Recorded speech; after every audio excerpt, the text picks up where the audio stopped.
This video is powered by the pros at Pascal Air Plumbing and Electric. Arkansas owned, Arkansas operated.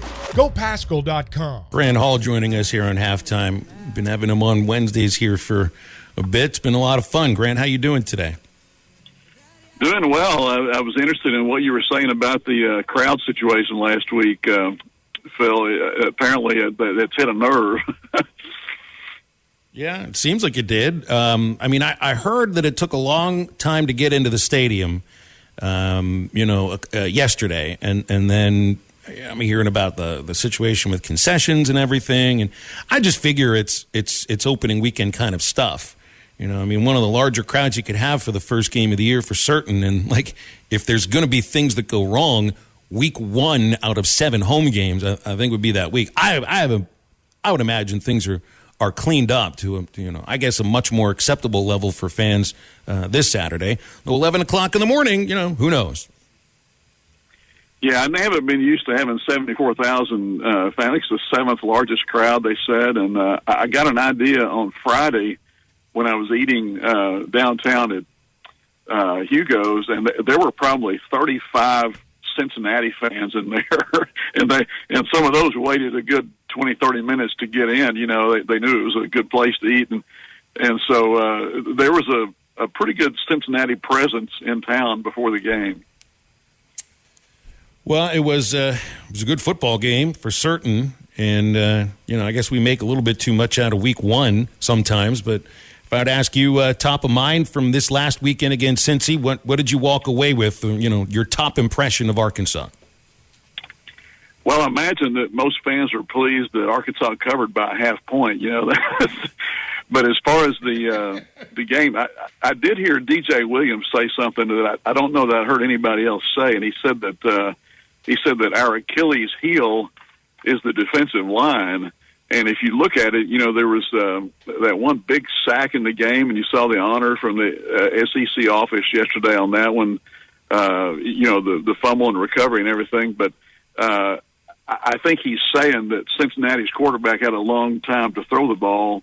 And really, Phil, if you look at it, there were 4 or 5 passes that might have been touchdowns had they not been overthrown. So that, I think, together with the injuries in the secondary, those are significant losses, talking about Catalan and Slusher, and you saw some of that effect even, after they were out of that game. So I imagine Shane Beamer, they'll be zeroing in on things they might be able to do. I think Carolina's a team that looks to throw first. A lot of empty sets. You got a guy who can sling it like Spencer Rattler, and I guess for this offensive line that Carolina brings, the going rate is, they return all the 5 starters. That's great, but that's also a weakness for them because it wasn't a very good offensive line last year. And they had 4 quarterbacks last year, all on the run. But Rattler is really good and accurate when he's moving outside of the pocket. Chances are he's going to have to be running quite a bit. You think Arkansas might be a little bit susceptible in that secondary after what we saw last weekend and the injuries to Slush and Catalan? Well, I think that's what South Carolina is going to try to exploit if they can. There was that one play last week when no one even touched the receiver, who scored on the play. So they're going to try to do that. It's interesting the background between Beamer and Pittman. They've coached at the same place. They're good friends. They actually lived in the same neighborhood at Georgia. So they know each other. They know what they're going to try to do. But, Arkansas fans may look at it and see, South Carolina gave up 200 yards rushing. That looks good for Arkansas. That's what they like to do.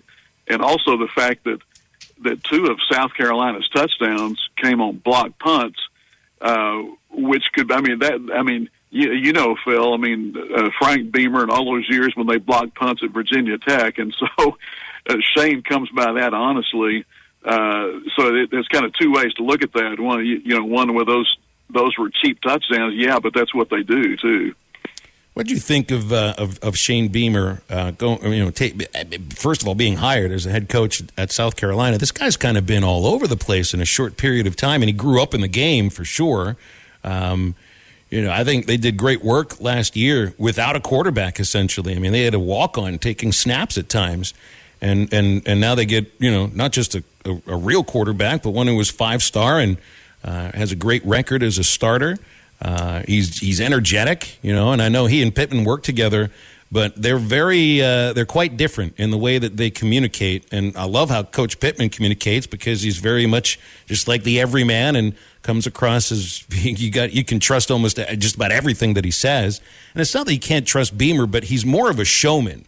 It's just an interesting contrast between these two coaches who do seem to know each other very well.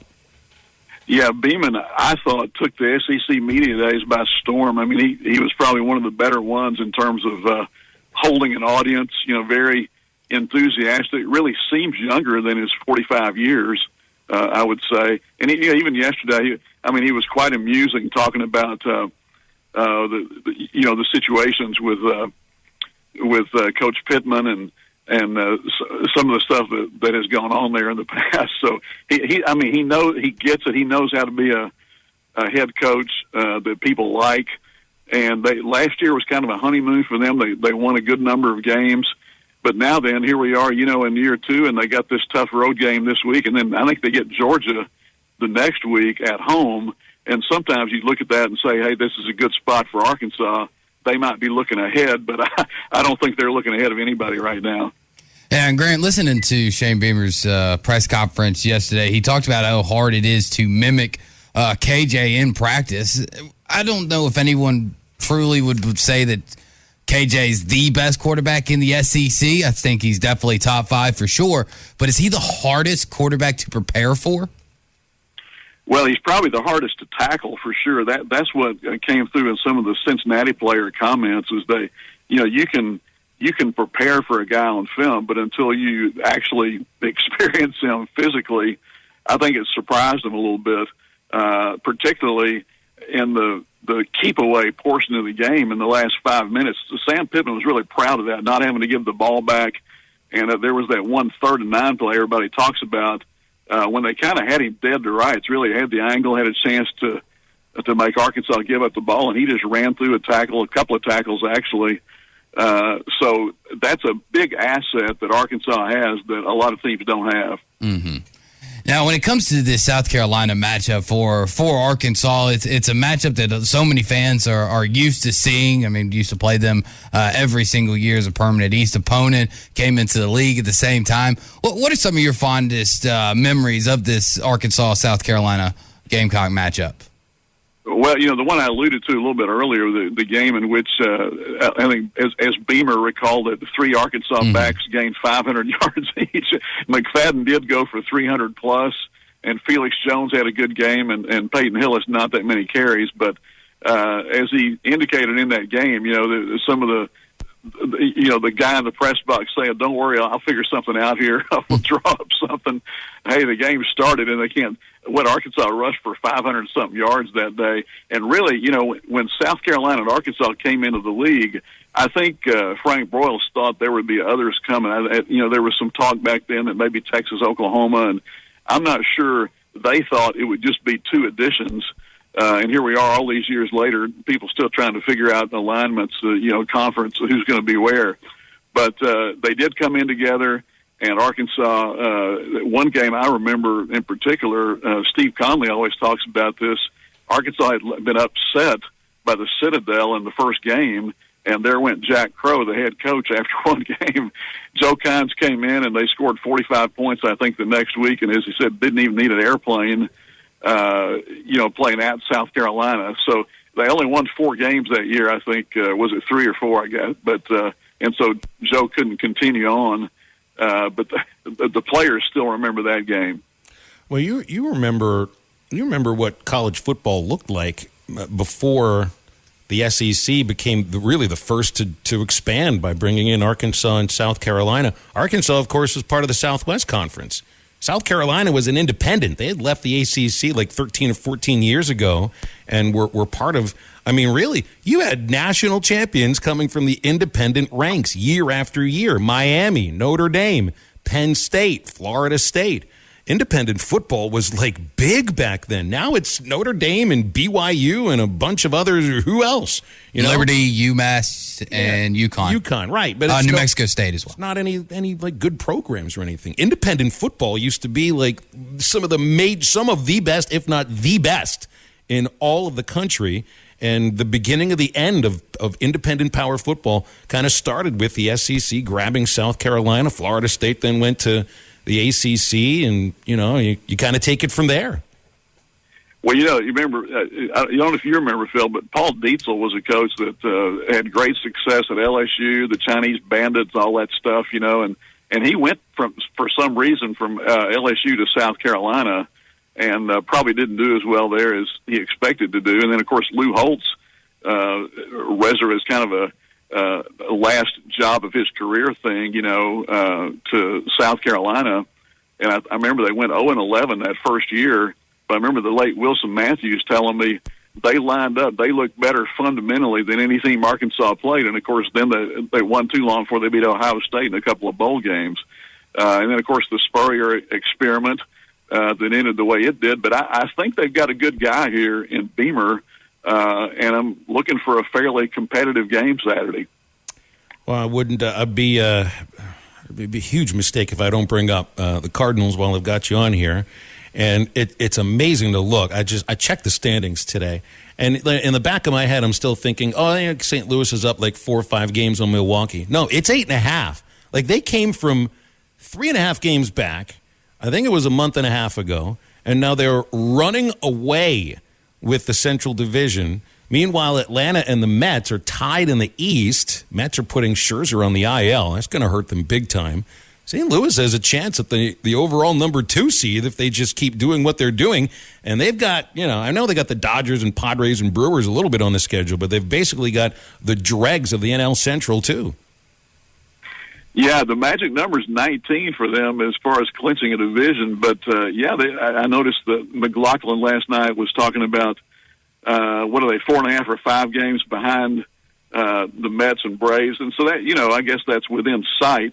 The fact that those two are battling each other, I wouldn't expect them to slip too much. But, St. Louis feels good about itself. Gorman and Donovan got big hits last night. And of course, right now, Phil, in St. Louis, they're saying that the atmosphere is at an all-time best. And I've been there in several Octobers, and it's pretty good. But when Pujols comes to bat now, he gets a standing ovation when he gets to the on-deck circle. And, of course, he had that big 2-run homer the other day that was amazing. Should he come back? Clay asked us that question the other day. I'm not sure how to answer it. You want to get to 700, but then you realize, maybe you're 2-3 seasons away from doing something almost unthinkable. I just think the ability to maybe pass Babe Ruth would be really cool.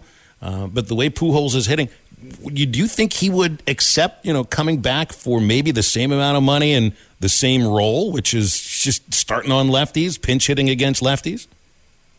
Well, the same amount of money thing is probably the key to it. I mean, he probably could command a pretty good contract next year based on what he's done. Some fans are probably hoping he finishes at 698 so that there would be that possibility of coming back next year. He keeps saying, I don't know. I mean, it's a good question, and he certainly has the key to the city right now. But he can't go anywhere else. Like, somebody else may, who knows? Let's just say the Rockies or the Dodgers or whatever offer more money. You can't go somewhere else after you came back for this, last ride of nostalgia with the Cardinals. Nobody knew that this kind of, surge would happen this point of the year.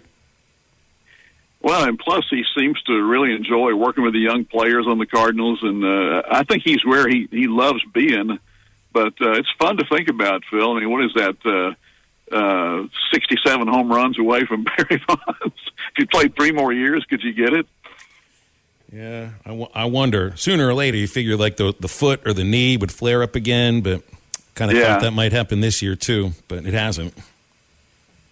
Yeah, he was at 197, and and then somewhere around the All-Star break, it figured it out. That home run hitting contest, and he's been pretty amazing since then. So it's fun to enjoy right now. Yeah, it is. Well, all right. We'll let you go with that, Grant. Appreciate you talking with us on Wednesdays, and let's do it again next week, okay?